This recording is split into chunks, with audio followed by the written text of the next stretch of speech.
get out of some of this stuff too. I got pulled up. Get rid of this. Get rid of this.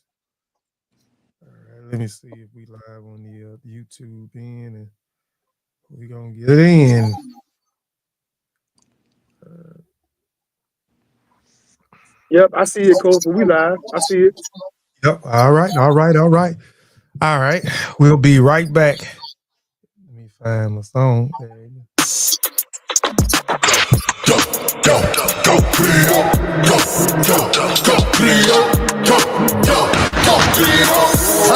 Yeah, I'm in the city, yeah. I'm in the spot, in the vicinity. I'm the hottest up in the city, yeah, it really is. I studied the ones that was the realest, the illest, that invented that. Talking about Griots, West African passages for the streets gone. Adios mio, make it get about the Afro-Latino. Fuck every dish from Africa's West Central. Let's raise a toast to the ancestors of old. For the knowledge comes in the form of a griot, in the form of a griot.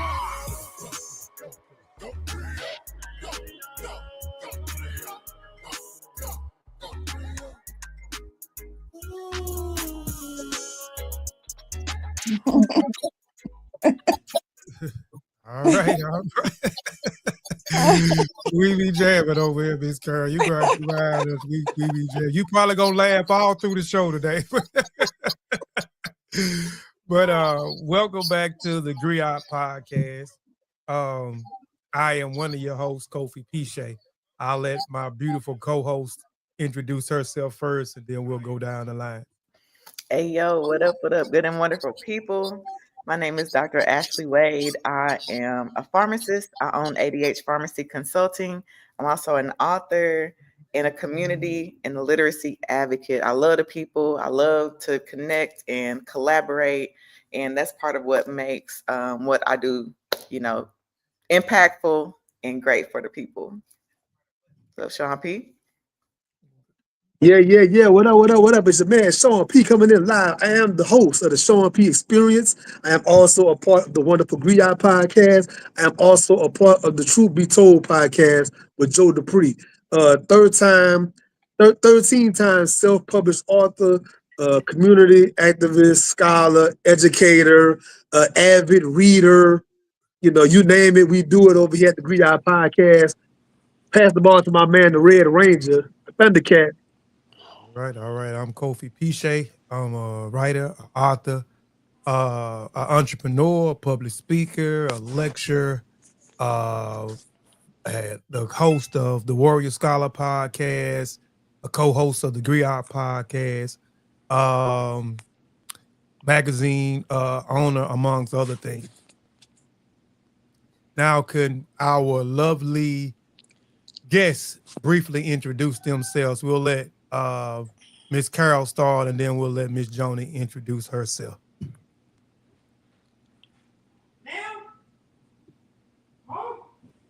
Can you hear us, Miss Carol? Miss Miss Carol. She can't. She can't. She her mic. Let me see. Hold on. It's unmuted. Can you hear us, Miss Carol? Pop out and pop back in, Miss Carol. Can you hear us?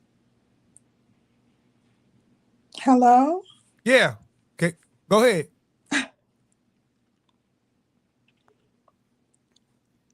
Well, There she introduce you. go. You can't hear us, Miss Carol? You can't hear us?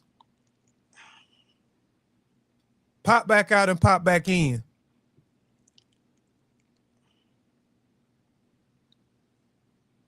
Yeah, pop back out and pop back in. Y'all can hear me, can't you? Yeah. Just pop back out and pop back in, Miss Jonnie. I mean Miss Carolyn. Miss Carolyn.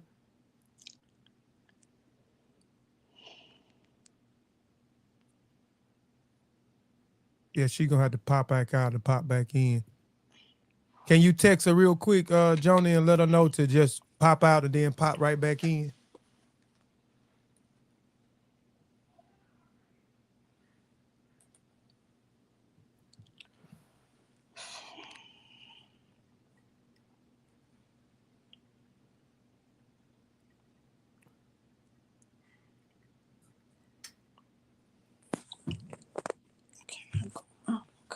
We having some mic difficulties, y'all. We'll be with y'all in just a moment. So bear with us just a moment, please.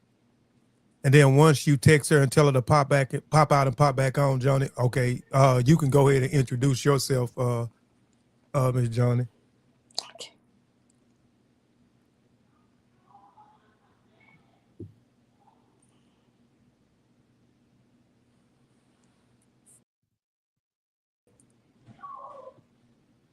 Did you get it? Was you able to text her? Yeah, I just text her. I don't know Okay. if she can hear now. Can you hear Miss Johnny? I mean, Miss Carol, I keep saying she still can't hear. She gonna have to pop back out and pop in. She gonna have to remove herself all the way out and then come back in. That's the only way is because she done lost the sound because her screen went black a while ago. Okay, that she is. So all she got to do is pop back in. When she pop back in, she'll be good. But while we waiting on her, Joni, go ahead and introduce yourself for people who may not know who you are. Hi, I'm Jonnie Dauphine R. Patterson. I'm a two-time published author. I'm also the executive assistant on the Hidden Gems and Jewels magazine, as well as a photographer. Okay, okay. All right. What about you now? Can you hear us, Miss Carol? Yes, I can hear y'all now. Okay, yeah, you just had to pop out and pop back on. But can you please briefly introduce yourself for the people who may not know who you are? Okay, my name is Carolyn Ayers, and I'm the founder of Hidden Gems and Jews magazine, the CEO of a nonprofit Women of Distinction. It's an outreach ministry. I'm the executive producer of a documentary, Black Girls Triumph, that just won an award. I seen that. Yes. So that's a little bit about me.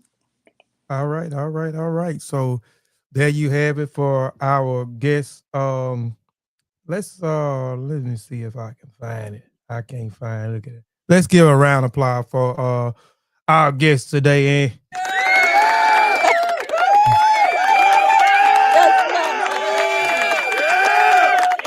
Yeah. So, this is the outline of the Griot podcast. We're going to do an opening segment honoring teachers, scholars, writers, and authors and revolutionaries from the past and present. That is by my brother, my fellow Griot, Sir Nathan Pallador, and the Griot and Griots segment, which is followed up by myself. Then we have the commercial segment where we briefly promote our books and other people's products and services as well. Then we're going to go into the discussion segment where we have our special guest who's on the panel today. And then we'll end the show, which is I always want to keep reiterating, which is one of my favorite segments. And that is the woman segment. And that is briefly talk and give flowers to women who have contributed something of value to the political world, writing world, author world, business world, medical world, academia world, and so forth. That is by our beautiful sister, Dr. Ashley Wade. So let's get into the opening segment first. Let's get this segments out the way, and we're going to get into this interview with our guest. Yes, sir. Yes, sir. So today, with it being a episode about Black media and the importance of Black media, I wanted to highlight the Chicago Defender, one of the longest Black press in the U.S. history, and the founder, Mr. Robert Abbott. He's a visionary African-American journalist and a lawyer. He founded the Chicago Defender in 1905. He had very, very humble beginnings. He started the paper in his landlord's kitchen for only 25 cents in a small press. So very humble beginnings. They were all about advocacy. The Defender boldly challenged racism and exposed lynchings. Dr. Wade, myself, Mr. Ladarius, speaking about lynchings a whole lot lately and various reasons. And they fought against segregation in the early 20th century. Great migration influence. The paper inspired thousands of Black Southerners to move up north, promising opportunity and dignity. Lastly is the legacy. It became one of the most powerful Black newspapers in U.S. history, shaping Black thought, pride, and progress. So we're giving our props this month to the Chicago Defender. Yes, yes, yes, That, yes. Shout that out to. Go ahead, Miss Carol. You had something to say? no, I said that's awesome. That is awesome.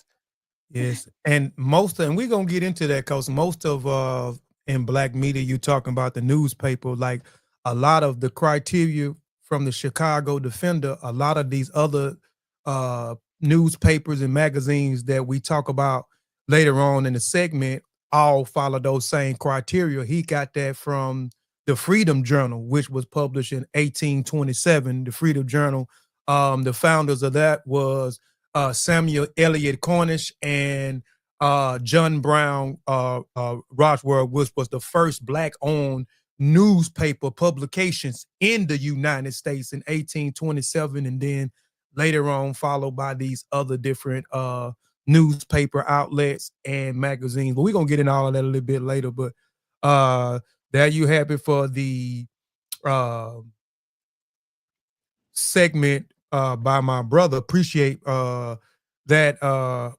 brother Nathan Palador. Now let's get into the griot segment real quick. We always want to reiterate what a griot and what a griotis are. What is a griot? It is unique to Western Africa. The griot, also jelly, a professional encompass many roles. A griot or grioti has been referred to as in historians and storytellers. Referred to as historians and storytellers, but there are no real words to the English language that includes all of their functions. As a traditional griot or grioti can do anything from re-encountering history to composing music to teaching students to acting as diplomats. They are genealogists, historians, spokespersons, ambassadors, musicians, teachers, warriors, interpreters, interpreters, praise singers, masters of ceremonies, advisors, negotiators, and mediators. Not every griot or griotis does all these things, but these are all examples of the functions of a griot or grioti's professional embodiment. Let me remove Sean's twin on here. Sean had a twin on here. Not sinners, not Yeah, sinners. yeah. So there you have it with the griot and griotis segment. We always want to reiterate what a griot and what a grioti is, and a lot of us serve in those capacities, a role in some shape or fashion. All of us on this panel right now are griots and griotis because we all are writers. We all exhibit or execute um, writing styles, techniques, conveying information to the public, curating art, and et cetera, et cetera. So commercial segment, real quick. Let's get into the commercial segment real quick. And then after the commercial segment, we'll get into the interviews. So first we want to continue to, and we're going to promote our sisters stuff as well. But let me pull this up. If you don't have it, please go get here it is.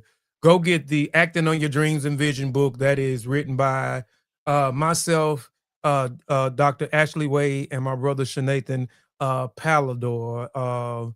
Acting on Your Dreams and Vision. We also have a workbook. Go get the workbook. If you don't have the workbook, please go get the workbook. The workbook is a complement to the main publication of the book, right? And we also use this in a class that we did that we're discussing on bringing back.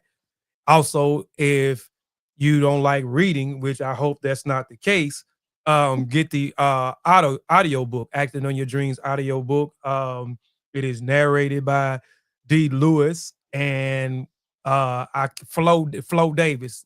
Flo Davis. I always forget that sister name. So go get that as well. Also, if you don't have the SLA magazine 5th issue, which came out in October, go get the SLA magazine 5th issue. It is available. It's online right now, and it's available if you want a physical copy of the magazine publication. Now let's get into Jonnie. Jonnie, she has a book out. It's called Dangerous Diana. A bad girl don't mess with me. Don't mess with her. So if you don't have that book, where can they find your publication at, Johnny? It's available on Amazon. Okay, you can get it off of Amazon.com.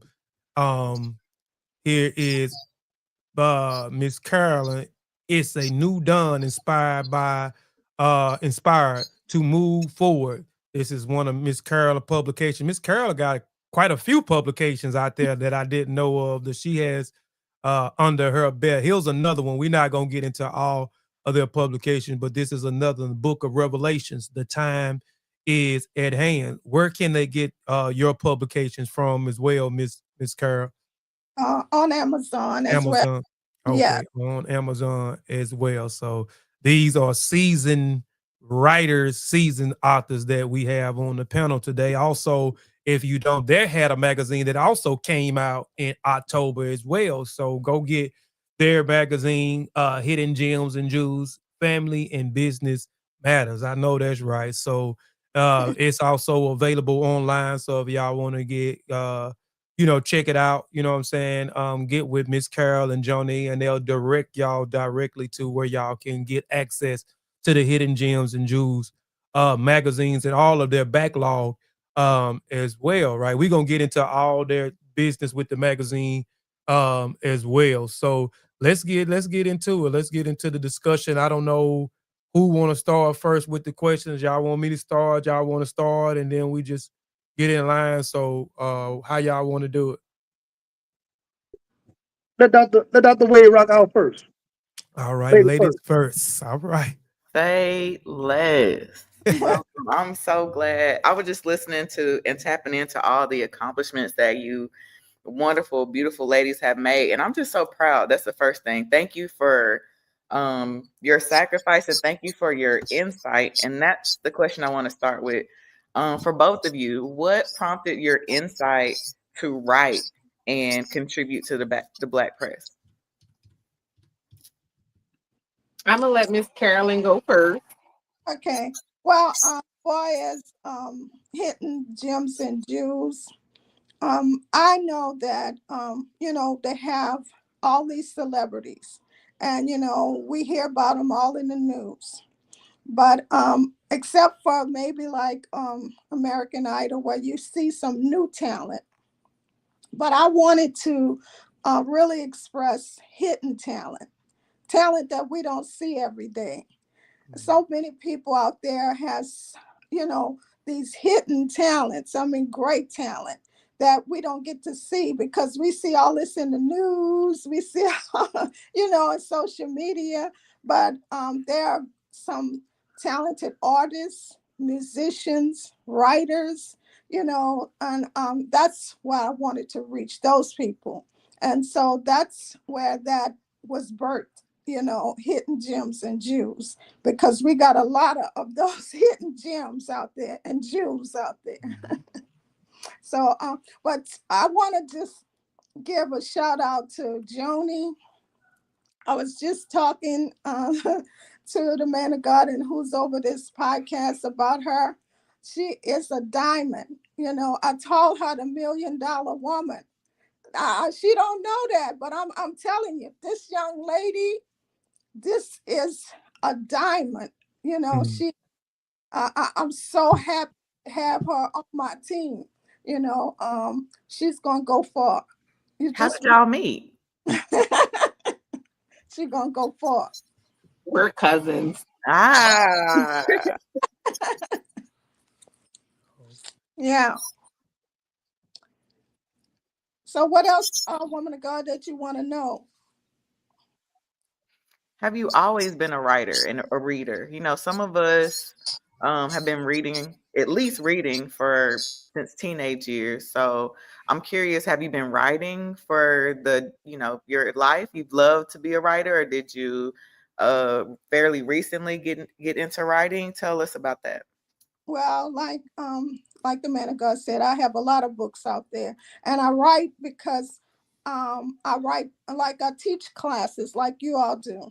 And I tell people, you should have a journal and you just write down what your thoughts are, things that you went through or things that you saw, and so that's where my writing come from. I just enjoy writing, and I write about the things that I feel at the moment, the things that I might have seen, so yeah, I have a lot of books, and I tell people I might not, I'm not what you would call one of those expert writers. I write from feeling.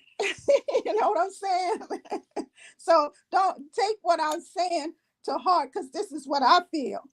So don't think that it's got to be so perfect and all put together. This is Carolyn's thoughts. So that's how I write. Okay. What about you, Jonnie? Well, Same I've question. always been a writer. As long as I can remember, I've always had a journal. I've always written stuff. I've always written poetry, short stories. My specialty was short stories. That is how I actually met my cousin, because she had a contest going on, a short story contest, and I submitted my work, which I knew she was my cousin, but we didn't really even know each other. So it's like submitted the work, and she liked it. She was like, "We could turn this into a book." So that's how that my first book came about. But I've always loved to write. That's like one of my one of my babies. My dream job would probably be something that I could be creative in writing and photography and stuff like that. And of course, that was able to happen with the magazine. Okay, okay. The same thing too with the Gems and Jewels magazine. Um, Jonay, talk a little bit about the Jewels and Gems magazine, the process behind putting the Gems and Jewels magazine together. Okay, so the magazine is actually Miss Carolyn's baby. Um, I came about when she wanted to revamp it and give it, a new fresh look to it. So me being techie, I kind of put my little spin on it. Of course, I agree that we do have a lot of hidden gems and jewels, people that don't get celebrated, that do um they do give back to their community in different ways, whether it's through literary works or actually getting out here in the community and doing the work. And I wanted to bring eyes to those people. Now there's a lot of like sources that we don't even know that we could use as writers, as anybody, a photographer, even as far as to go as like domestic violence victims. They don't know that there's a lot of resources that they can go to, and I wanted to bring eyes to those people that we don't see every day, that we don't actually even know about. So I'm carrying the baton and finishing the race, I suppose. Okay. And I was sharing with um Miss Carolyn offline, there wouldn't be a I always talked about doing a magazine, but there wouldn't be an SLA magazine if I wouldn't got Sean would have shared the Hidden Gems and Jewels issue last year of this month in October, when y'all put out that edition in October that Sean was a part of. So I told her that wouldn't be in a SLA magazine because that issue expired me to talk to Sean, who Sean connected me to you. And I was able, and I was talking to Miss Carol too about I like Miss Carol just by the conversation we had off. She's believe in the same thing of pulling each other together, creating teams, and we creating and we building so we can move forward together collectively. And but and I was telling her about, I may not know certain things, but I work with somebody else so I can give them access. I can't do it, but I can give you access to the person that know how to do it. So that was the same thing. Me and Sean has been working together for a few years. So he couldn't give me the answers I needed. So he granted me access to you.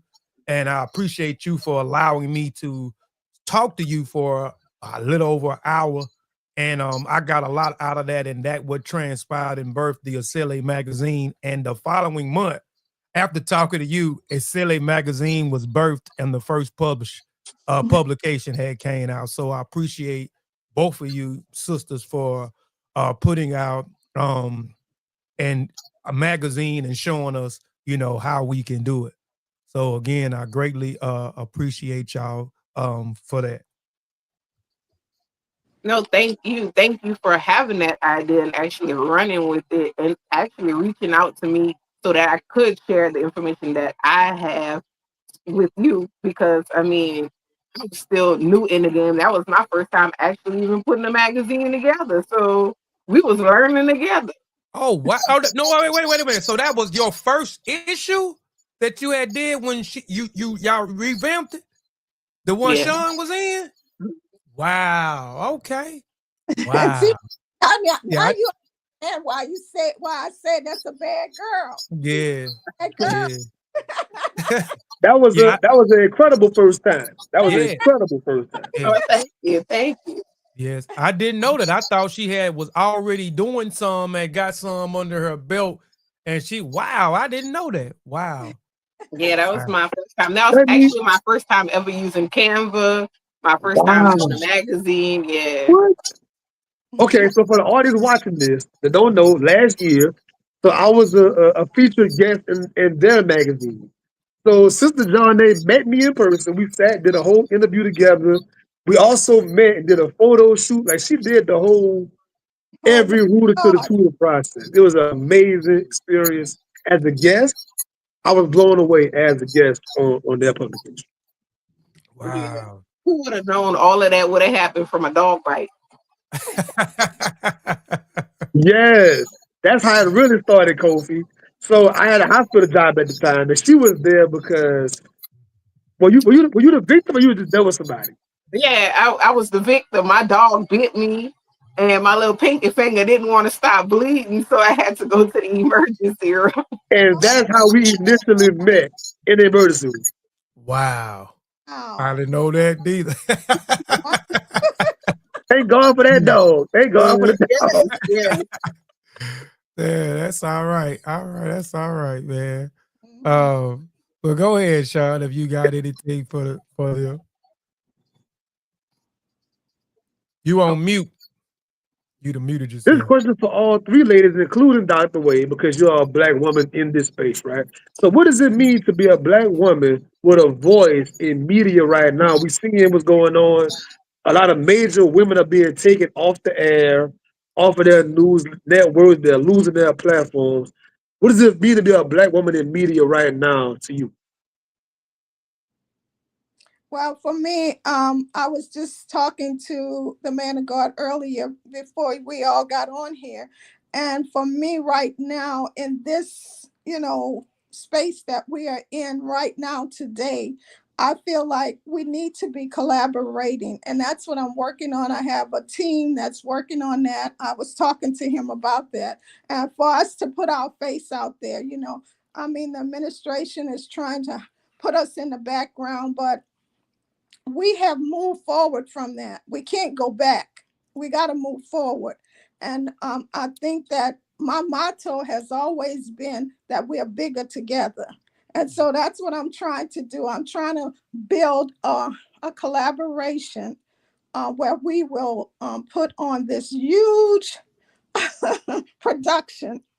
And I'm trying to get 40 women together to do this. And I want to bring in art. I want to bring in books. I want to bring in music. And I want to bring in speaking. So I just feel like we got to put our face out there. We can't wait for somebody else to do it for us. We have to do it, So that's that's the way I feel we are. And that's where we at in this here, culture that we're in today.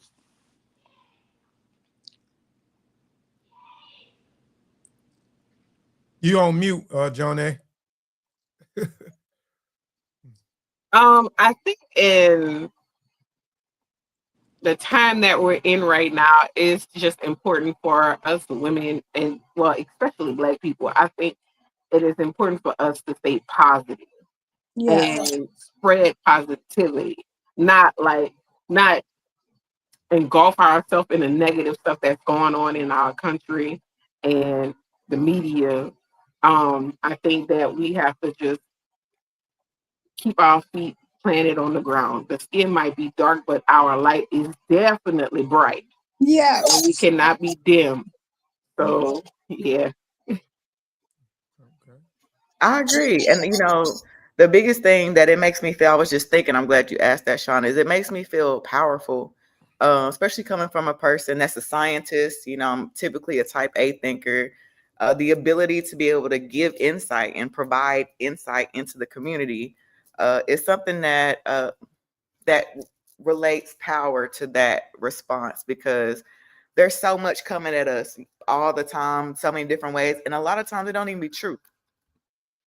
It's not always the truth that's put out there. Sorry, it got a little loud, but so it get an opportunity to dispense some insight and perspective in the community is something that I see as powerful, and especially like learning about Ida B. Wells. I haven't even gotten to the part where she started writing real good, but Black women, we're seen as a threat when we use our voices. You know what I'm saying? For some reason, I don't know why, we're seen as a threat sometimes to some people, but also to see those people that gravitate towards what we say and how we inspire and empower people, that's important to me. And so that's why I feel powerful being able to contribute to the press in this time. Yes. And Yeah. and speaking of Ida B. Wells, I'm from Mississippi, so she's from Holly Springs, Mississippi, and she moved to Memphis, and she became a writer and an editor for the magazine in Memphis, and the office got messed up, tore down, etc. Then she moved to Chicago. Later on, she moved to Chicago, and you mentioned the Chicago Defender, right? So in what was that? Chicago. It was the Chicago Bee. Chicago. It was also a publication called the Chicago Bee, Chicago BEE, where she became a writer and an editor also for that publication. I mean, for that newspaper um, in Chicago as well. So she's so shout out to Ida B. Wells. I'm glad you mentioned Ida B. Wells. So she's um, a lot of people that don't know who Ida B. Wells is, please tap into that brilliant sister. She's not only was a writer, she was a activist, a civil rights activist. She was a psychologist, amongst other great things that she did for us. She was a member of various organizations. So shout out to Ida B. Wells.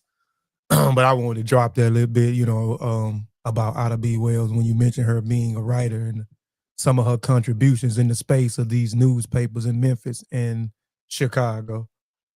Um, I got a question. This is a question for both of the guests. As an author, you've each published works. Looking back at your past book projects, what key lessons did you learn that continue to guide your writing and your publishing journey?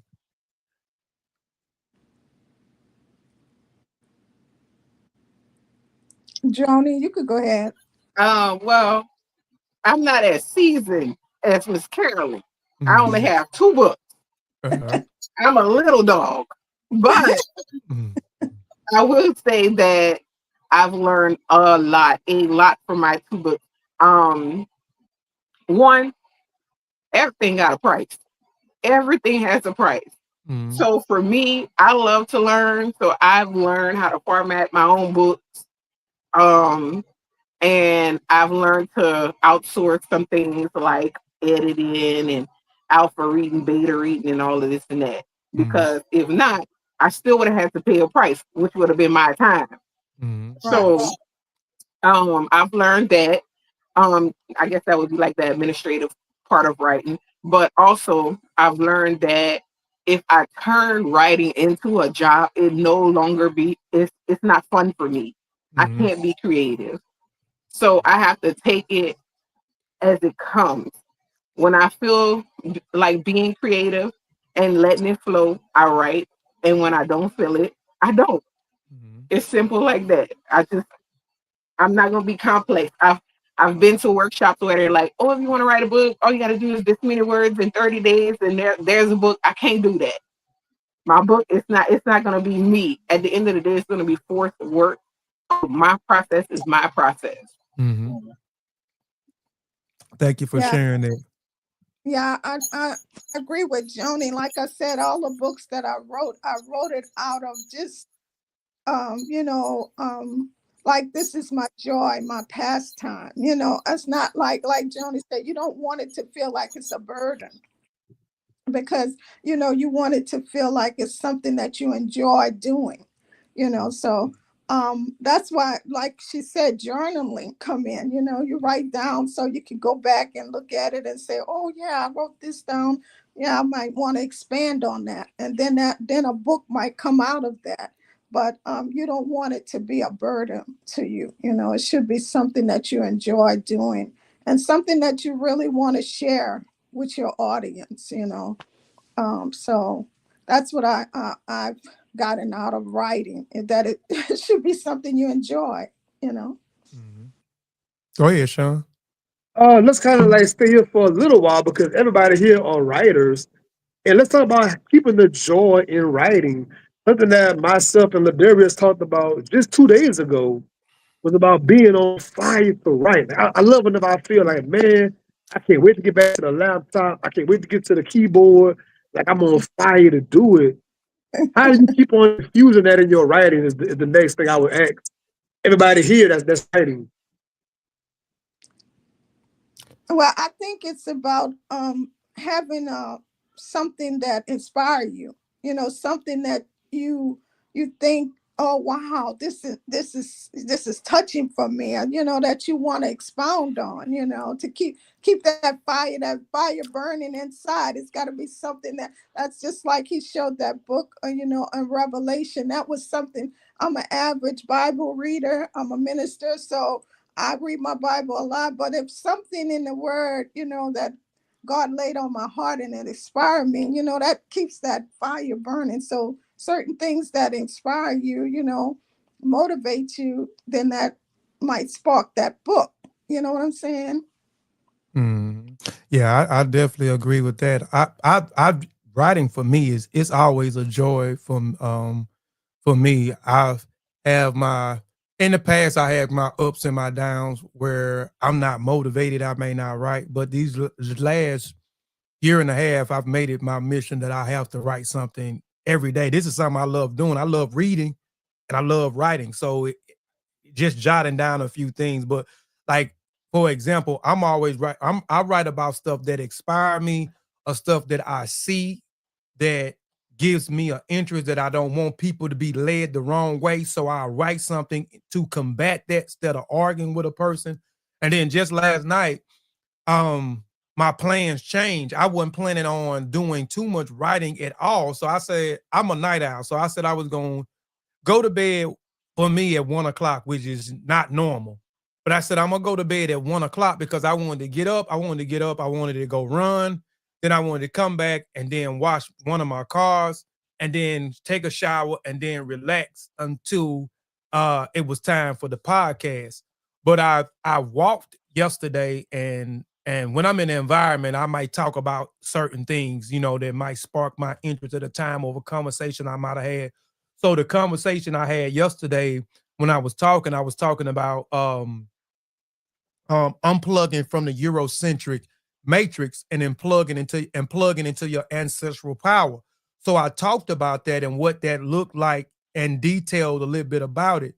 And that conversation, just me talking randomly about it, inspired me to write an article. So last night I promised to get into bed at 1 o'clock. So I got into bed at 1 o'clock, but that conversation of me just walking and talking and me looking back at the video, it inspired me and said, I have to expound on this.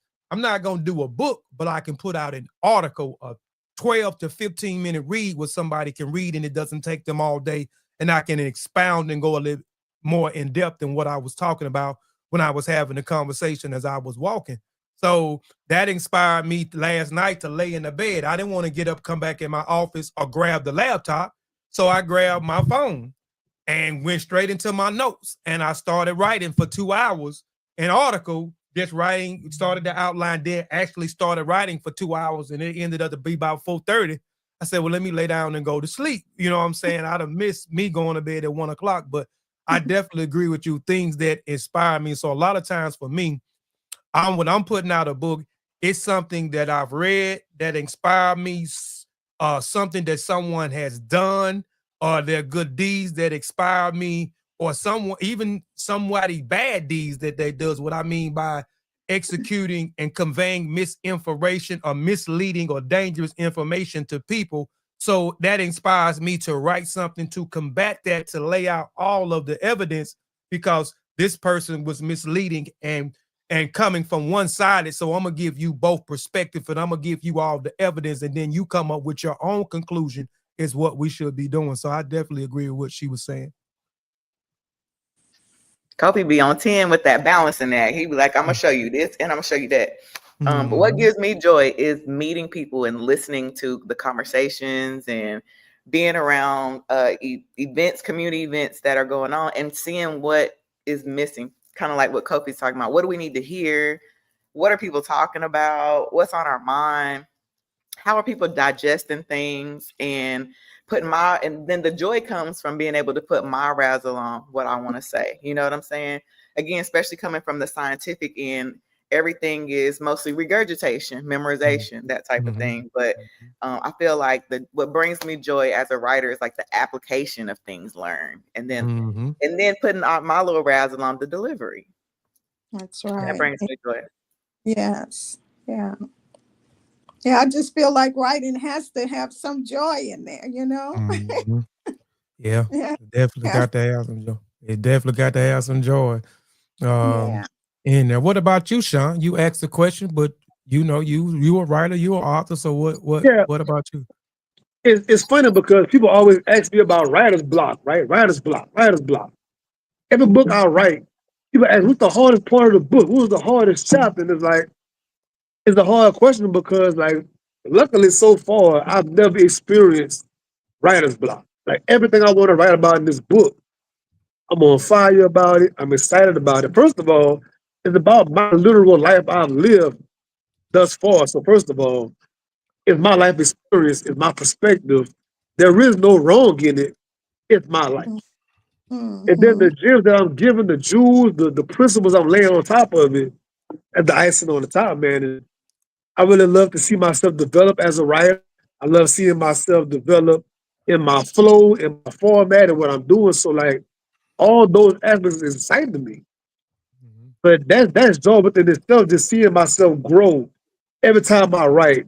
The word I'm using, the structure I'm using, and how I'm doing the format. I just love every aspect of the process so far. So I got a question for all of you all too. So what lessons did you learn about yourself after you completed a project or writing the project? What did you learn about yourself?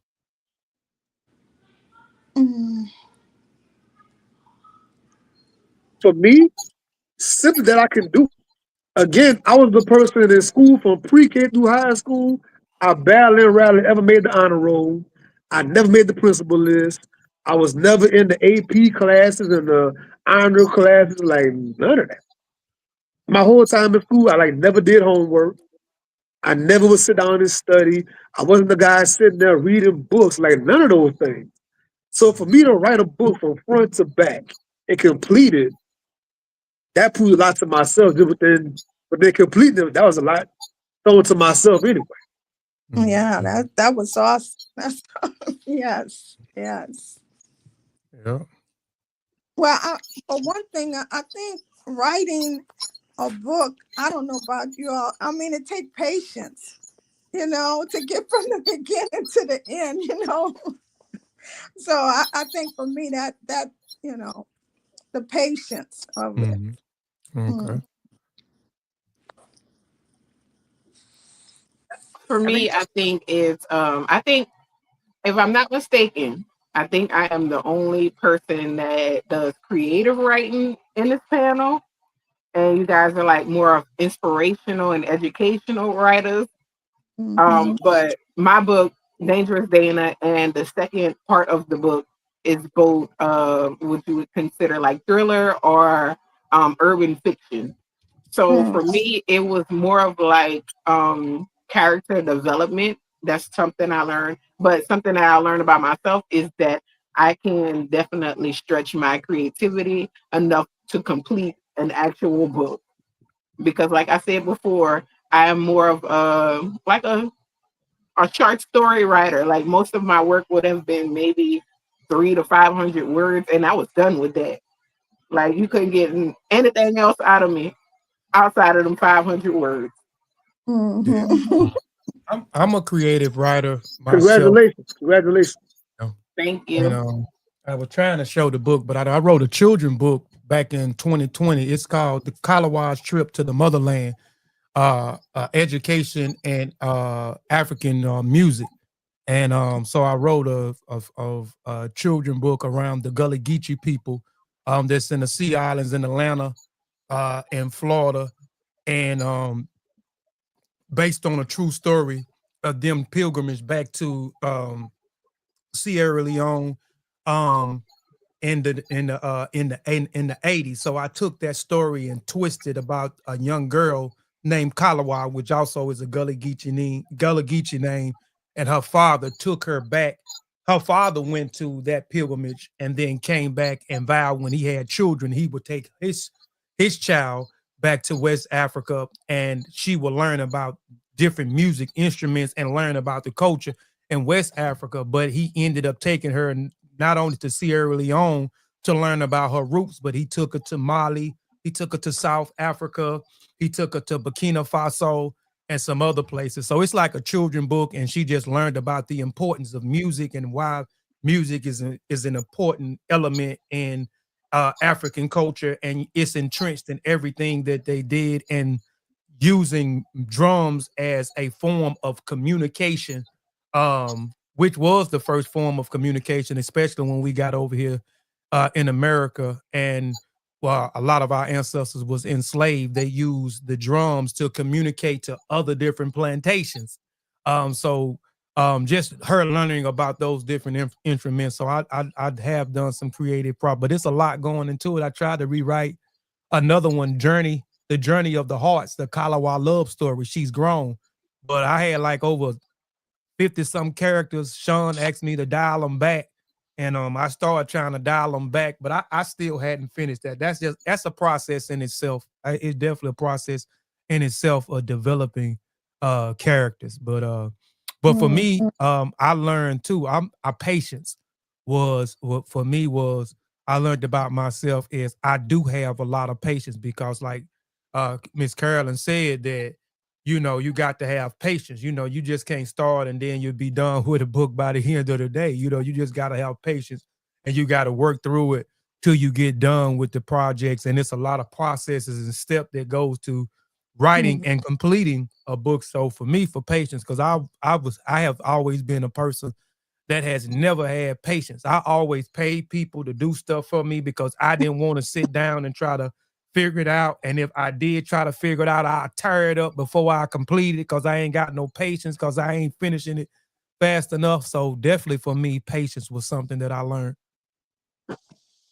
yeah, because me for writing the script for my documentary, I took patience, because to get it to get it copyright, there's a format that you have to follow Mhm. to get your documentary, your script. I even wrote a script for a sitcom, and I had to, yes, I have a copyright sitcom, but I haven't put it out there. I'm trying to make a trailer for it, but the documentary, you got to write the script, you got to write all these different synopses, You got to write a long line. It's a whole lot of steps to it. That's why I say it taught me patience to to write on what they ask, you to write in order to get it copyrighted, in order for me to put that documentary out there, So, yeah. Yeah, so different things in writing, you gotta have patience, or you just give up, and say, oh wow, I mean, I don't know if I'm gonna be writing all of that. You know what I'm saying? So you gotta have patience to start it and finish it. Yes, ma'am. What about you, Dr. Ashley Wade? What did you First of learn all, about yourself? come to find out, we got a celebrity in the building. Miss Carolyn's like, oh, I'm writing sitcoms, I'm writing documentaries, I'm going through the copyright process. I'm like, wait, talk about a hidden gem. Hello, Miss Carolyn on the map. Yes, What I learned. that copyright process ain't Yes, nothing. baby. And you tackling it. I'm over here like, whoo, I can't even imagine. But I definitely learned to listen, how to listen to spirit and like follow the downloads, because a lot of times people wonder what they should do next or wonder what they should talk about next and like stress out over it. But one thing that, as a writer, just paying attention to the deposits that come in your mind and your brain to share with people. That's something that I learned to listen to. And I was like, oh, is this what's happening? So I first learned about that communication system between the human and the Most High in that respect, when it comes to what I wanted to write about or what I should write about. And especially that's the number one question that I get about my book. It's a holistic journal for discovering self, is, what made you write it? And it's that download piece. I didn't even consider myself a writer. I wasn't a writer. Again, I'm a scientist. So I kind of excluded the creative side from my mind because I really didn't see that part of me. So I learned that I was creative. I learned that people have a palette for what I have to say. They pick up what I'm putting down. So over time, I just have gotten more confident in what I'm saying and what I'm communicating, and get better at my finesse of what I want people to grab from those words. Yes. Yeah. It's a learning process.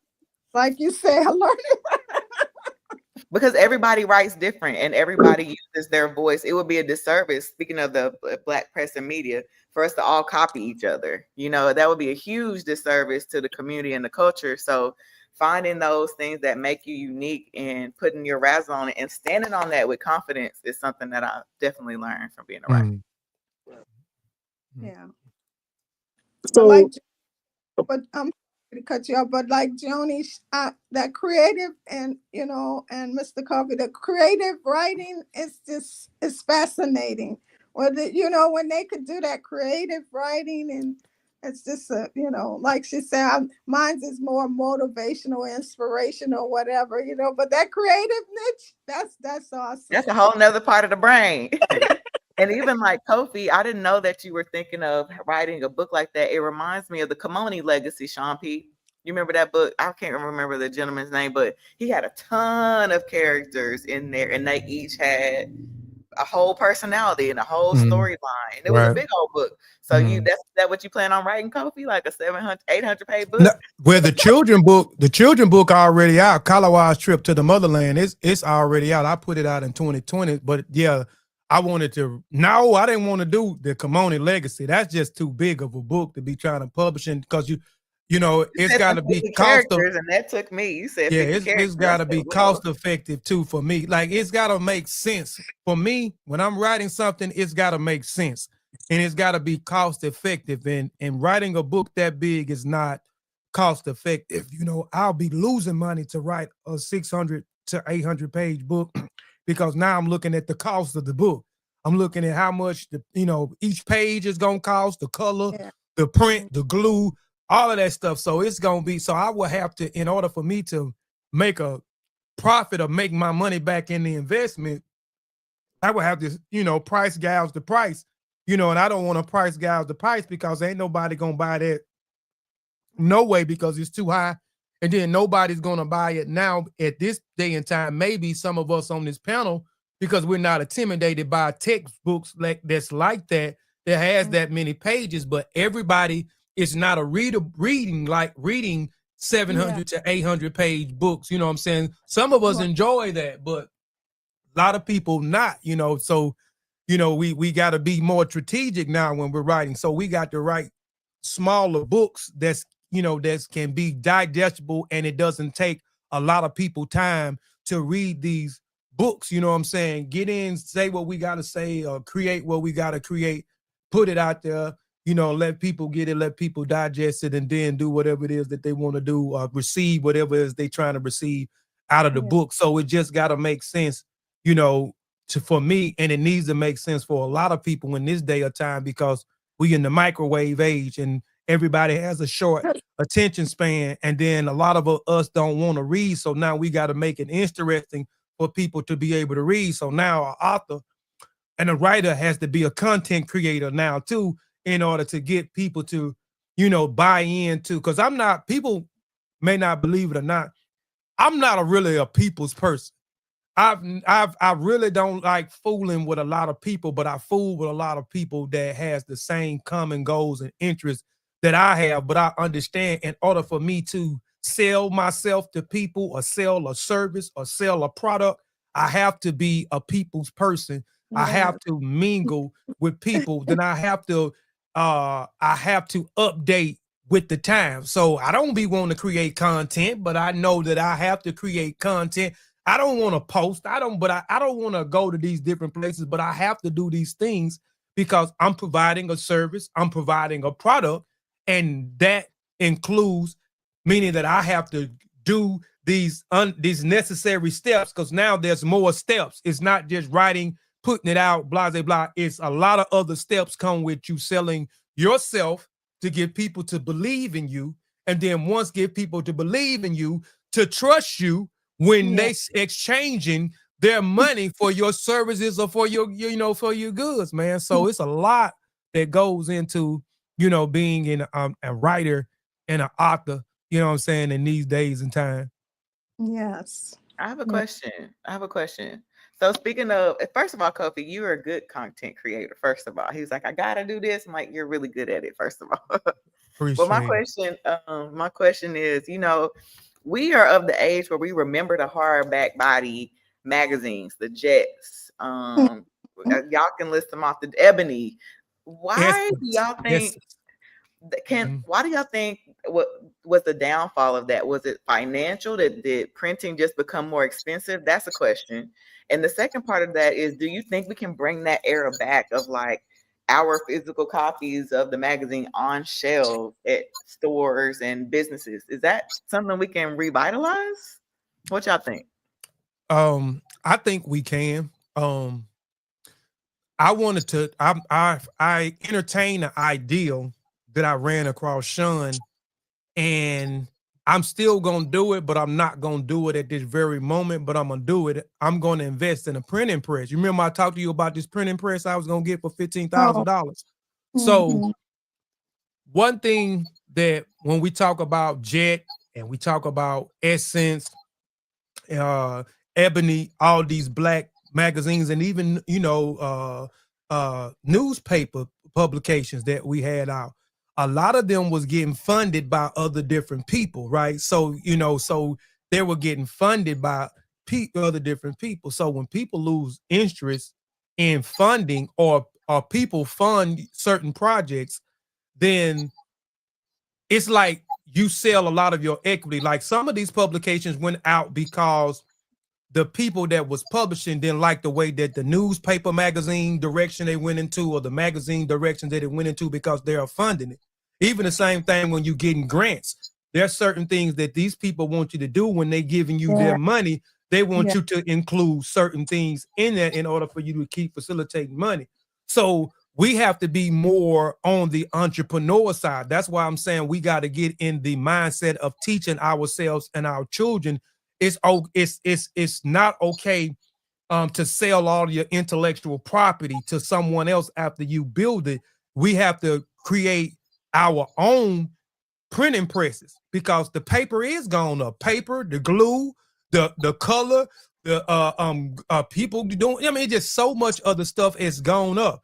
So if we develop a system where we create our own printing presses, then we can be able to print our own stuff and then be able to provide affordable prices to other people who have the same interest. But when we're reaching out to other people for funds, which we have to do at times where we're applying for people to write us certain grants to get 50,000, 100,000, 200,000, or we going into other different a nonprofit organization that has funds to fund us.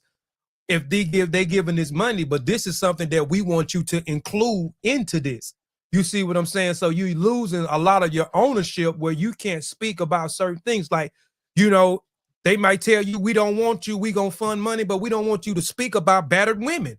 You know what I'm saying? That might be too complex. We don't want to offend. So now you have to comply with the investors because they are funding the thing. So then when you say, well, no, this is what we want to do, then you're going to lose the funding. So a lot of times, a lot of these outlets, you know what I'm saying, that's been in circulation goes out of business because we don't have the funds to continue to produce the products and the services that we need, because we more thinking on even though we owning something, but we working for somebody else that are ownership, creating our own things and then developing that and then providing an affordable service for somebody else that may not can afford a printing press, or everybody collaborating together and saying, hey, we're going to buy these printing presses together and we're going to call this such and such. So Jules and Jim Sheet and SLA Magazine and S.3 different brands publishing and this publishing company over here, they done all invested their money so we can continue to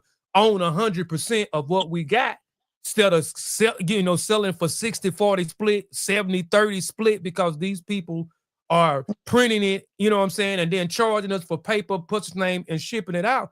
So we just got to be more in the mindset of ownership, owning our own things, and creating the tools that we need to facilitate the services that we're trying to provide. Understood. Miss Carolyn, would you like to see, is that something that you would like to see come back, is hard copy magazines? Yes. I mean, because, I'm old school, and I mean, I know the young people like Joni, they used to looking at the magazines on their phone and their tablet. I'm not a phone and tablet person. My children use their phone like a computer. Okay. Mhm. My daughters pay their bills. I mean, they do everything on their phone. That's not me. I like hard copies. I like to have it in my hand. I like to read my books, in my hand. I like to have a book.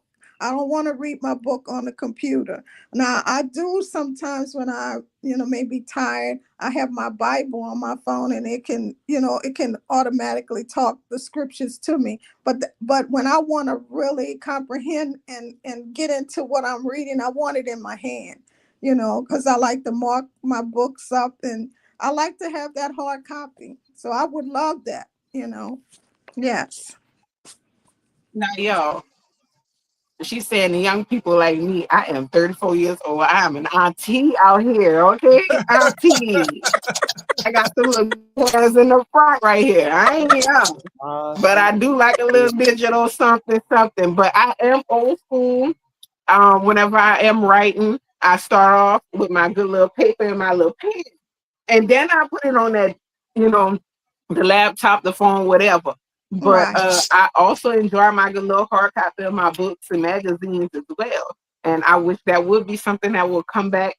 But I mean, I have to be honest, I don't think it is going to make a comeback because everybody, including the people on this screen right here, we are so used to getting our information so fast. And sometimes it's not a good thing because what is the information we're missing in between the information that we're getting? Ding. And that is key, is exactly what you said. That's why I always like I'm a research guy. So for me, when I'm researching stuff, I like physical copies in my hand. I'm not gonna Google something because I call them Google scholars.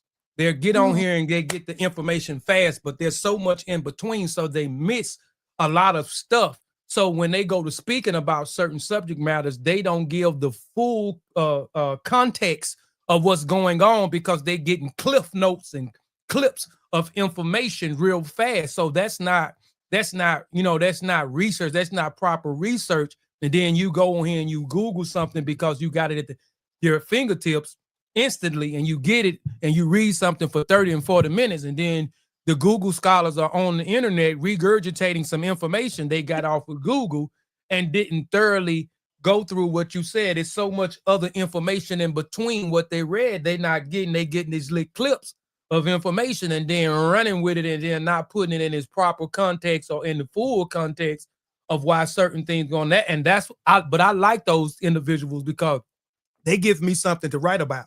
So that's when I write about, I get inspired and I write about the misinformation and dangerous information that these individuals are conveying. But go ahead, Sean. I think the only hope that we have for it to come back is that you're seeing a resurgence right now. People are getting the old school vinyl records again. They're getting record players, right? People getting old CD players again. They're wearing certain clothing styles all over again that we had back in the day, right? So hopefully they'll say, you know what? We're going to get some magazines again. We'll get some old school newspapers. Hopefully they'll come back around to where it become a trend again. That's the only hope you probably really have.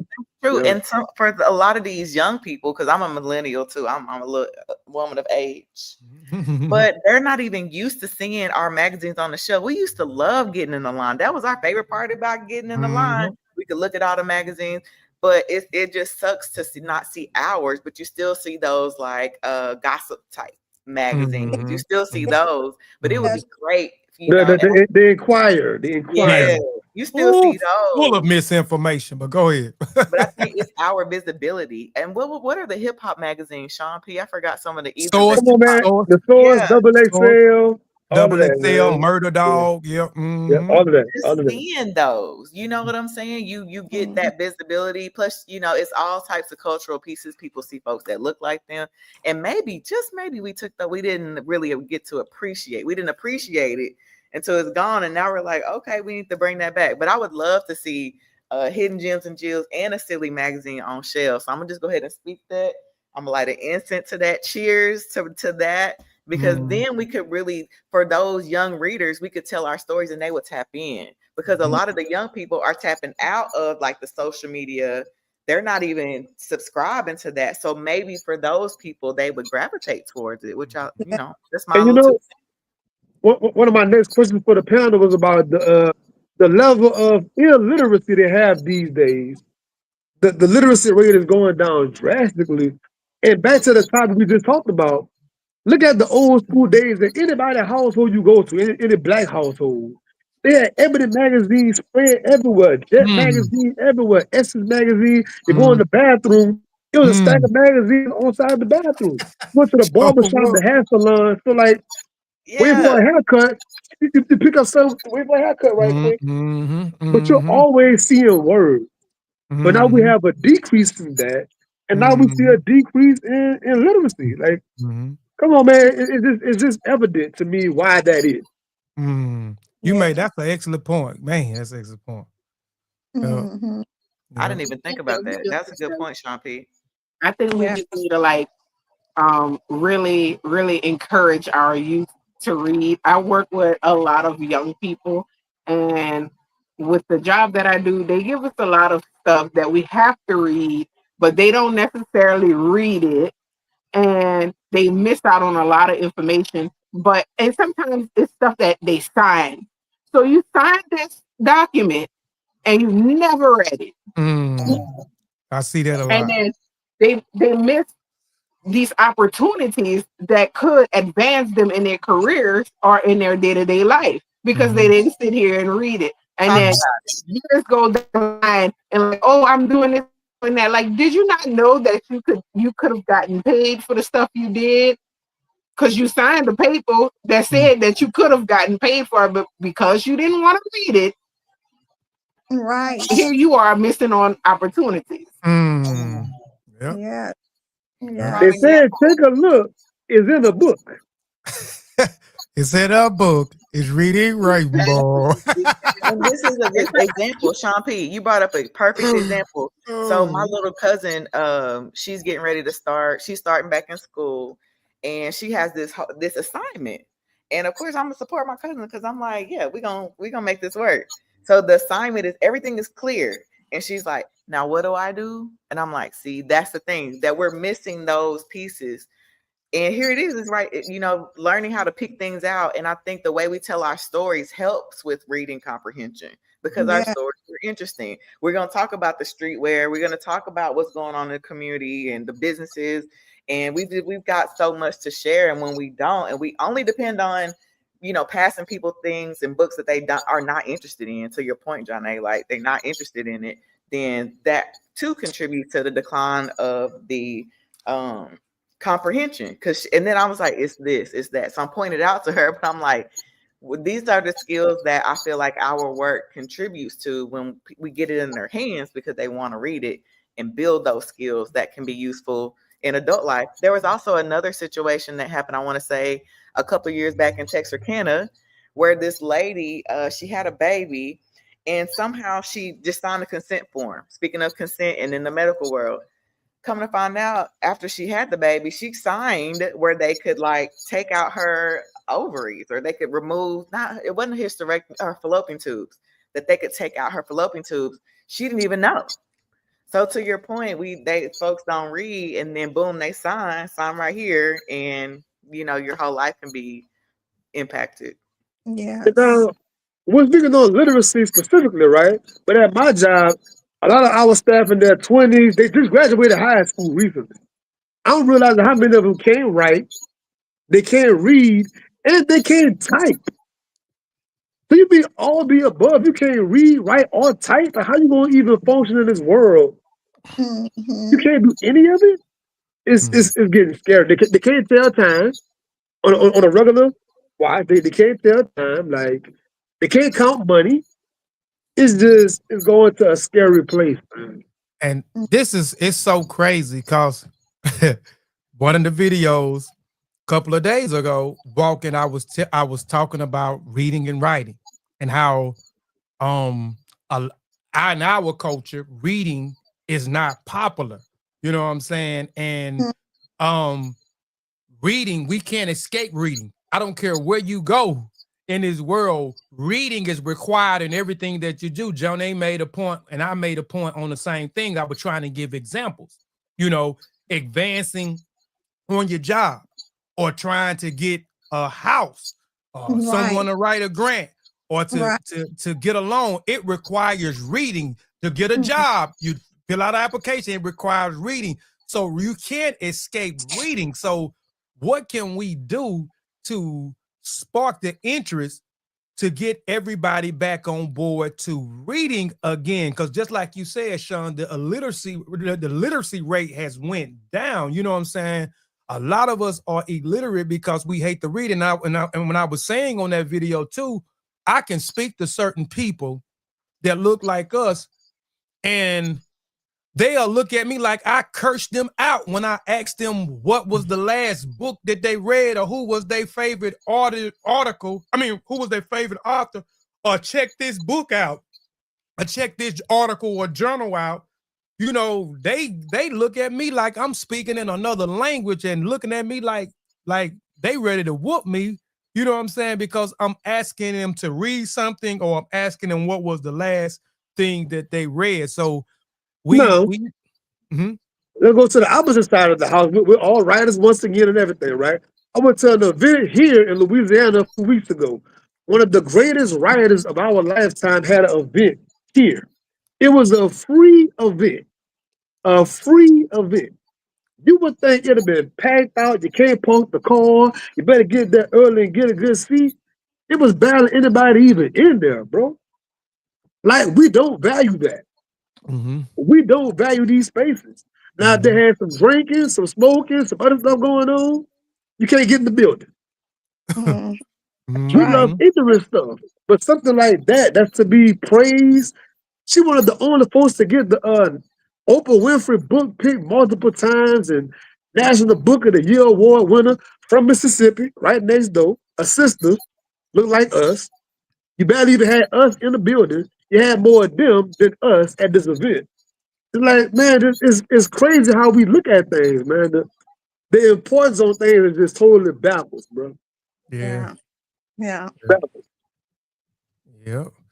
Um, I have a question for you both, Jonnie, and Miss Carolyn. This episode is about Black Media Matters. From your perspective as an author, a leader, and media voices, why is Black-owned media essential today? And how can we ensure to continue to thrive for the next generation? Black Okay, well, go ahead, Miss Carolyn. Go ahead, girl. You got this. well, okay, for me, Black owned media matters because as a Black person and you running Black owned media, you know your culture, you know your Black culture, Mm-hmm. you know things that needs to be addressed and things that need to be talked about, the things that need to be confronted. So Mm-hmm. Black media matters, and we Mm-hmm. need more of Black owned media, Mm-hmm. to bring awareness to Yes, the things ma'am. going on in the Black culture and the Mm-hmm. Black neighborhoods. You Mm-hmm. know, I think that that is so vital right now, Mm-hmm. especially in this here temperature that we in. This administration that we in. Mm-hmm. This here, we need Black media. It's very important. I definitely agree. How about you, Jonnie? For me, yes, Black media is important. For me, my whole thing was seeing someone that looked like me. Um, from Yeah. writing my first book and actually selling it in my area, a lot of people were saying, "Oh, this is my first time meeting an author. This is my first time seeing a Black author." And I'm like, in my head, because I read a lot, I'm like, I mean, I've read a bunch of books by Black authors, but for them, it was their first time ever meeting an author, and it made me feel proud that they could actually physically touch me, physically touch my book, buy the Yes. book from the author, and experience that interaction, and actually see that I'm like y'all, like I'm not, something that you would consider like uppity, I come from the hood, from y'all same little, streets, did the same things as y'all. I just use my talent in a way that, I have a book now, and some of y'all play sports and some of y'all do these other things, but this is what I do. So I think seeing me in the media, seeing that we actually own this is ours. Like we don't have Yes. filters on the information we can put out.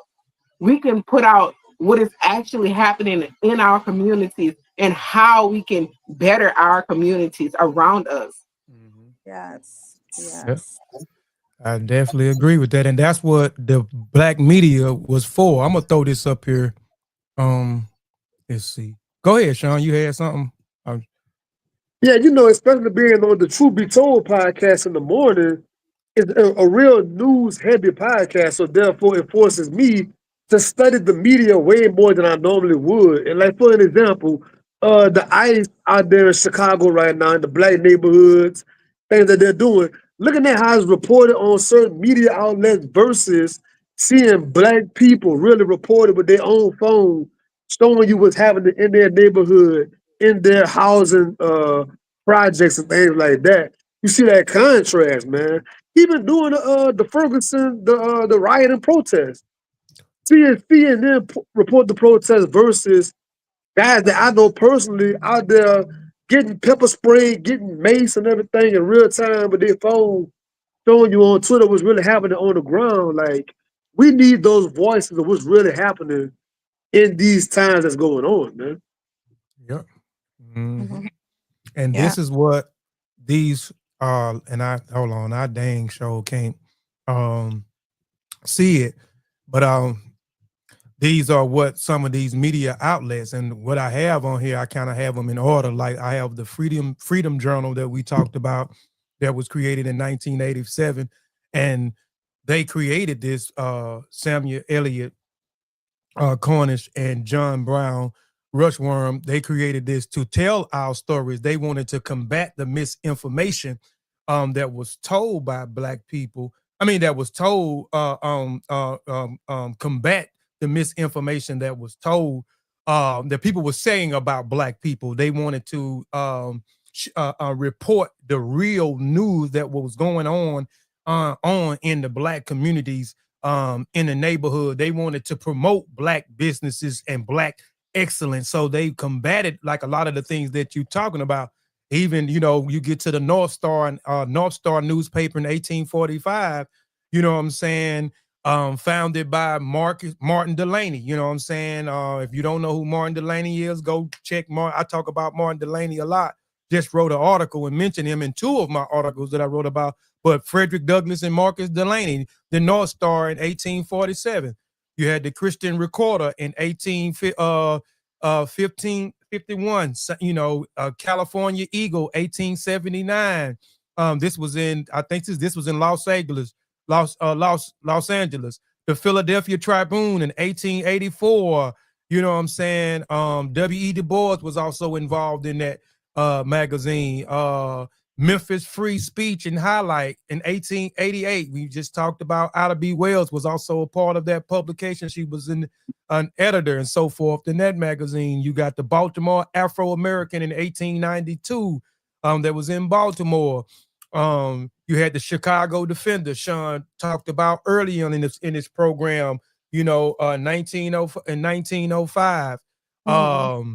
You have the Chicago Bee, as well. You Pittsburgh Courier, 1987. The Crises, a magazine in 1910. The Associated Negro Press in 1919. The Atlanta Daily World in 1928 was also a newspaper. You got the Ebony Magazine, 1945. Jet, 1951. Essence, 1970. So, and all of these things all of these Black presses, they set the precedents, you know what I'm saying, for us. We standing on the shoulders of these ancestors who contributed these works, and some of the same sentiments and some of the same sort of lines that we're talking about is combating misinformation and reporting our stories and telling the true story about us. You know what I'm saying? This is why Black media, it matters, you know what I'm saying? So, and I wanted to share them because we are all on this panel standing on the shoulders of those who I just named, who founded these things and pushed Black media to the forefront to show Black excellence, you know what I'm saying? To promote promote who we are, to tell our stories, you know what I'm saying? To combat the misinformation that is out there in the media about Black people. So, it is necessary. It is needed. So I hope that we continue to, you know what I'm saying, push the envelope. And I know, some of us are doubting about it coming back. Sometimes we have to set that precedence. We have to set the example first, and then everybody else will fall in line. Because from my experience, and I'm not speaking about nobody else's experience, that I could have been ahead a long time ago. But I always sat back and had great ideas and was very creative. But I've always sat back and waited for somebody else to do it first before I jump in. And that's what a lot of people's mindsets are. And then me waiting, I could have been the first, or I could have been right in the beginning of it, you know what I'm saying, where, I could have made my mark and got ahead, you know what I'm saying. I waited till later on to jump on it after somebody else done it and then got the accolades and reaped the benefit, which this ain't what I'm in it for accolades. But I'm saying we have to set the example, and we may have to do it, and then everybody else will follow suit. I'm sorry that people have that mindset, but they ain't gonna come until you build it. People may want to do it, but you might have to be the one. Somebody got to build it. Somebody got to set the right example. So it might be us that have to set the right example to bring it back and be like, okay, well, dang, they doing it. The hard copies are back. I want to do it too. Or let me get access to them and let me get involved in what they got going on, and then I can do the same thing. We all can work together and reap the benefits from it, and then that can springboard into somebody else getting on board, and springboard where it's a trickle effect that it goes down, and now you got the black media, black press is back up, the hard copies are back up. So now when you go to your salon store, in your salon, you see it spread it all. You see Hidden Gems and Jews and the Sele and every other black media magazine, and you can go to the things to get your coffee and get your newspaper out there, and it might be same tree, different brands, newspaper, whatever it is, and you going through it. So it might be on us to do that. You know what I'm saying? To set that example, and then they will come. Because that's what I have noticed. You build it, they will come. Mm. Yeah, that's true. That's true. Yeah, that's what I was talking about with you earlier, that collaboration, that coming together. Yep. Yep. All right. Do y'all got any other questions before we go into the last segment of the podcast? Huge thank you. I'm a big gratitude person. And before we do go to the women segment, I definitely want to thank you for being who you are individually. Thank you for what you built collectively and what is going to continue to come from your hands and your ideas. And I honor that so much, because it takes for a person to know themselves in order to step into a role, especially a role as big as, being a CEO of a magazine, and being a part of putting things together. It takes a lot to step into those shoes sometimes, because it's responsibility. So I just wanted to make sure I told you ladies, thank you so much. And you guys inspire me. So I look forward to collaborating and talking with you more to get to know you, because that's another piece of it. It's just really relationship building, which is a part of those collaboration pieces. And I'm about that. So I can't wait to learn more about you individually and build. Thank you so much. Yes. Yep. We definitely appreciate y'all. We definitely appreciate, like I said again, I'll say it one more time.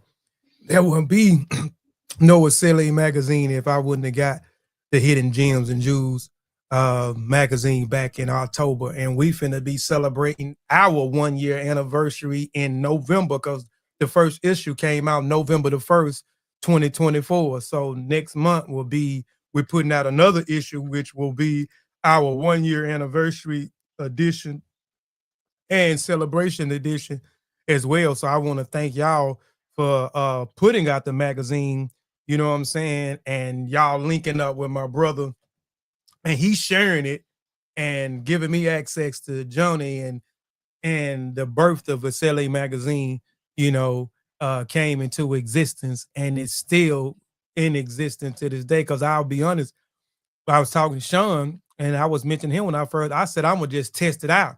I might be one and done. You know what I'm saying? And look, we going into a whole year with a staff of 13 writers. I didn't even imagine, and a lot of these people are people who came, and then we'd have had spot writers. We'd have had several, and I'm gonna put that on the Instagram page this week. The spot writers, we'd have had 7 or 8 different spot writers that came, because we also allow people, if they want to come on just for this issue and be a spot writer or guest writer, you more than welcome to come on and share what you need, your expertise, on this magazine, man. So again, shout out to you both. I appreciate you both.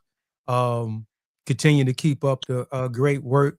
I hope, Jews and Gems go on for the, how long y'all want it to be. I hope, the next 10, 15 years, I hope it get bigger. I hope Yeah. it get better. You know what I'm saying? I wish y'all nothing but success. Yes, I'm really looking forward to it, and I really want to thank you all for bringing me on. I know Joni, she asked me a while back about us doing a podcast because you all inspired her, and Mm. so I told her I would like to do that because and I expressed to you earlier about how I went on Indeed and tried to just test and see how many people was interested in being a part of a magazine, and I got about 100 resumes. Mhm. I mean, I said, oh my God, I just was testing just to test the waters to see, what kind of interest was out there. And I got about 100 applicants that was interested in being a part of Hidden Gems and Jewels. And it was a little overwhelming when I saw all those, because you got to go through them and, kind of vet them and to see what people would want to really be a part and actually was going to, stay strong. Like Joni has really been an inspiration, a help. I can't give her, I just can't stop giving her kudos for the amazing woman that she is, But I really wanted to grow because it's so many hidden talents out there and so many different inspiring people out there that we need to push to the forefront. And that's what I want to do, Most definitely, most definitely. Yep. Thank you. So, you got anything else, Joni, you would like to say before we move into the last segment of the podcast? Thank you guys for having me on this podcast. Thank you to Miss Carolyn for having Hidden Gems and Jewels, because that magazine was a magazine way before I got there. She already was doing her own little thing. So, keep it going. Keep it going. Even though I have to step away from the magazine for a while, I know that she is going to continue doing great things with the magazine. I'm always going to be there for her and whatever she needs me to do. But unfortunately, I do have to step away from that project to do some other projects. Mm-hmm. Yeah. All right, Come all on right. now. Yes. All right. So let's get into the woman segment. This woman segment, like I said, is one of my favorite segments of the hour. It is the woman segment, and it is ushered up by our beautiful sister, Dr. Ashley Wade. Good. I'm so happy. I'm always proud when I get to tap into these moments for the woman segment. So today we're going to talk about our good revolutionary sister, Assata Shakur. She recently passed away in September. Mm-hmm. She was born July 16, 1947, and she passed away this September 25th in 2025. So I saw this video. I don't know if y'all saw it too, but our fellow writer Tyree, he posted it on his Instagram page. Mm-hmm. And there was this lady, and she was on this really negative rant about Assata Shakur and, why are we giving her praise? She didn't do anything for the community. She was just on that tangent. And so that prompted me, it stuck with me because I'm just like, everybody's, of course, has their own opinion, but it made me realize that there are a lot of people, a lot of Black Americans who don't relate to her. And I wanted to pull up to highlight some things and some reasons why people don't relate to her. And most of it has to do with the fact that she was exposed to revolutionary principles early in her life. So it's a disservice that they don't connect with her, but I see why. I had nothing but empathy for the lady because I'm like, she don't know no better. Because you have to be led to learn about Assata Shakur. You're not going to learn about her in your history books. You're not going to learn about her in your classes. So I understand the layman that says, okay, well, what does she do? She's not Martin Luther King. But what I found interesting is, like, has she been somebody like Michelle Obama, who's pious, presenting like the general educated Black woman? People will be falling out all over the pews over her. And I feel like Assata deserves that same energy, but we need to understand why she was the way she was. So she was born Joanne Chesimard. She was a 24-year-old college student with no previous criminal record.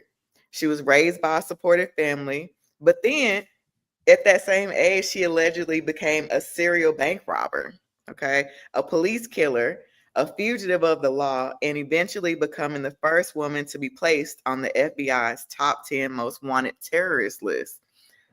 No, I see why people don't relate to her, because they don't tap into those revolutionary sides. Most of us can't see ourselves robbing a bank for the community, taking the money from the bank and giving it to the community. Most people can't relate to that.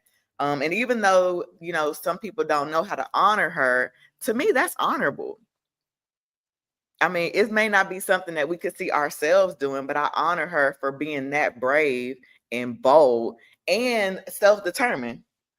to put her life on the line to make sure that the community was receiving funds. Speaking of funding programs, Kofi was talking about earlier, to fund programs that were helping communities. Because, you know, who gonna give money for the free breakfast programs? Who gonna give money for the free shoe programs and certain things like that? But she was born in Jamaica, Queens, but she was raised in Wilmington, North Carolina. So she was raised in the South. Her family owned land, and they had a business called the Freeman Beach in North Carolina. I had never heard of that place, but it brought thousands of visitors, they said, and it was destroyed by a hurricane. So that was her initial trajectory, take over the family business. But child, she started running away when she was 13, and she learned the street life and how to fend for herself. A lot of us don't have that story, so we can't relate, but it's still honorable, the things that she did. She eventually enrolled at Borough of Manhattan City College, and there she was exposed to Griots. She was exposed to Black Muslims and New Africans. How many of us could say we were exposed to those types of people in that belief system? So again, these are the reasons why folks can't relate. They don't have the same exposure. And so she says that it brought her into a new way of thinking and a new consciousness. And my question was, who all is doing this? We barely can get people to read, you know what I'm saying? But she was exposed to a new consciousness, the way we should be exposed to new consciousness. You know what I'm saying? And all of this happened early in her life. She eventually moved to Berkeley, California. And that's where she was exposed to the Black Panther Party. And little do we know, we realized that she only stayed with the party for like a year. She didn't like roam her whole life through that. She only stayed in a year.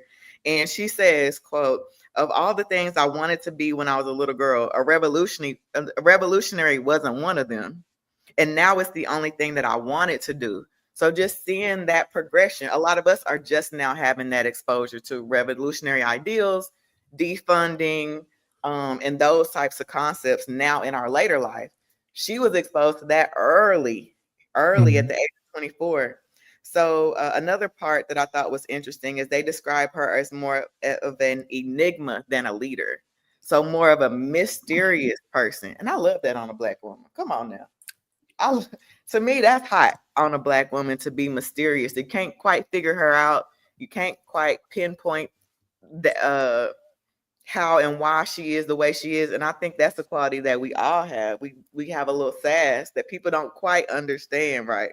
I'm with you on that. I'd say that about my wife. I thought I understand you. I don't want it. Yeah, so my wife is mysterious. I got it. I got it. I love that as an attribute. I think we deserve to be a little mysterious. My favorite thing about Assata is that she literally trained in Georgia in guerrilla warfare. Okay? Not many of us can say we barely trained to play basketball and soccer and stuff. She was trained in guerrilla warfare. And I want to read a little bit. Is that okay with y'all? Yeah, you know how they ask in church. They be like, "Is that all right if I read?" Go ahead. Okay, just a little bit. Okay. So in the late summer, I'm reading from this book right here. Shout out to the great author, Santee Elijah Holly. Sean P. actually interviewed this author on his podcast. This book is called The American Family. It's another source to find out information about Assata Shakur besides her autobiography. And there's a list of books that refer to Assata Shakur. But I'm going to read this a little bit. So in late summer 71, drove to South Georgia and marshaled at a house on Fayetteville Road outside of Atlanta. In the nearby woods, they were alleged to have engaged in guerrilla warfare training exercises. They barely want to let women in the military in high-ranking positions, but you got Assata out here engaging in guerrilla warfare training exercises, wilderness survival, weapons cleaning, and target practice, with Assata providing first aid lessons. So they learned all these attributes. I just think that's so dope on a woman. You know what I'm saying? Because they expect us to be so pristine and pious. And then here you are, Assata, and she's a person who is so open in her mind that she was willing to learn these types of training techniques as a young woman. And then, yeah, the rumors are true. She was in there. She was robbing banks. And she was actually, and they weren't taking little bits of money. They were taking not hundreds of thousands of dollars from these banks, okay, and giving them to the community. And it just took them so long to actually tie her to a crime, which they accused her of killing a police officer, and they actually tied her to being the leader or the mother of, they say, of the Black Liberation Army. But I just wanted to include that in there so people can see that that's not something that we should shy away from. When we think about bank robbers, we think about, oh, that's a criminal. But what Assata was doing for the community was actually funding programs. People don't see that. They say, oh, well, she was selfish. She was doing all these things, but she was really doing it for the sake of the people, for the sake of the forward movement of the programs of the Panthers and other programs facilitated by the Liberation Army. Again, for a lot of people, that'll go straight over their heads. But there's somebody out there who her story may inspire. It definitely inspired me, lots of other Black women who never saw themselves as revolutionary, but can read her story and empathize and connect with the things that she did. And this book shares some information that she does not share in her autobiography, which is how she escaped from prison. That was a big old mystery for so many years. And believe it or not, she was out of there in 10 minutes. So make sure you get this book to find out, how she escaped from prison and all the other amazing Shakur family members. And luckily she was able to escape and find safety in Cuba. So shout out to Fidel Castro. And I don't really care what people say about him or whatever, but he provided a place for her to live out her life essentially in peace. And she recently passed away in September. So I just wanted to give some honor to her name, share a little bit about what made her such a badass, and hopefully this will engage that badass energy in us people in the community so that we can collaborate and we can grow together and really do some revolutionary type things. Thank you for tapping in, and special RIP to our sister Assata Shakur. Yeah, shout out to Assata Shakur. I was trying to find my book. I couldn't find it. I'm like, I know I got the book somewhere. Yeah, and I had to go. It's written so well. It's written so well. You learn about it. Phoenix. Sean can tell us about it. Sean interviewed the author and everything. But it's written so well and it's so engaging. You find out like how the Shakur dynasty even started, who the great granddaddy, and then how they hope to propel it with Tupac. So check out this book if you want to learn more about Assata Shakur, an American family, the Shakurs and the nation they created. So I was blessed to interview the author probably 2 years ago. Now time go by so fast. Whenever it first came out, but I talked to the author right whenever Assata Shakur passed to come back on the podcast. We're gonna do a complete Assata Shakur tribute episode about her specifically, and he agreed to do it. So look out for that coming up pretty soon on the Sean P Experience. Okay, no doubt. No doubt. So there you have it. Let's give it up for another episode, season 3, episode 9, Black Media Matters, with our special guest. Let's give another round of applause for that.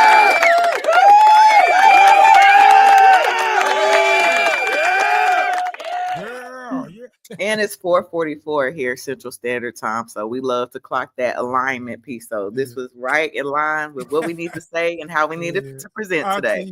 Yeah. So again, we appreciate everybody that tuned in. We appreciate those who may come back later on and listen to this in the archive. We greatly appreciate it. We definitely greatly appreciate our special guests who came on the platform today. Again, we wish them nothing but success, and hope that they're able to execute every creative ideal that they have in their future endeavors.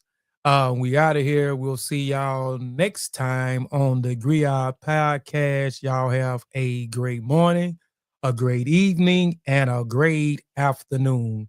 We out of here, y'all. Peace.